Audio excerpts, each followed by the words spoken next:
নিশা নেৰানেপেৰা বৰষুণৰ ফলত বালিপৰাৰ জৰাখৰ নদীৰ বাঢ়নি পানীত বুৰিল বালিপৰাৰ দীঘলী বালিজানৰ কিছু অংশ।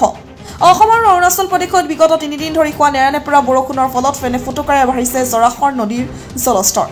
নিশা প্ৰায় 30টাকৈ পৰিয়াল বানত ক্ষতিগ্ৰস্ত। নিশা ওখ ঠাইত আশ্ৰয় বান পীড়িত ৰাইজৰ। নিশা নৈপৰীয়া অঞ্চলটোৰ পৰিয়ালত হাহাকাৰ অৱস্থা সৃষ্টি হয়। অৱশ্যে এই মুহূৰ্তত পানীৰ পৰিমাণ কমিছে। News desk report, the north east times. সবৰে ঘৰত পানী সোমাইছে।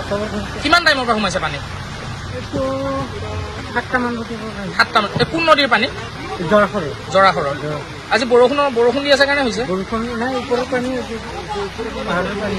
পাহাৰৰ পানী। মানুহ আহিছে চাবলৈ। গাঁৱৰ মানুহ আহি আছে চাবলৈ।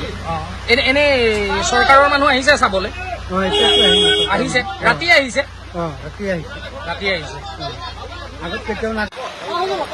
দাদা, পানী কিমান সময়ৰ পৰা সোমাইছে?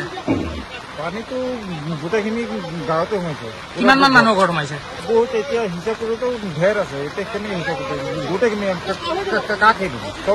চবৰে ঘৰত কিমান মানুহ আছে ভিতৰত? 1-1.5 মানুহ আছে। 70 ঘৰ মান আছে। চবৰে ঘৰত সোমাইছে। পানী বাঢ়ি আছে। এইটো কি নাম জেগাটুকুৰৰ? দীঘলী বালিজান। আপোনালোকে এতিয়া গৰু চুকি ওপৰত ওখ ঠাইত আনিছে, ওপৰত লৈ আহিছে।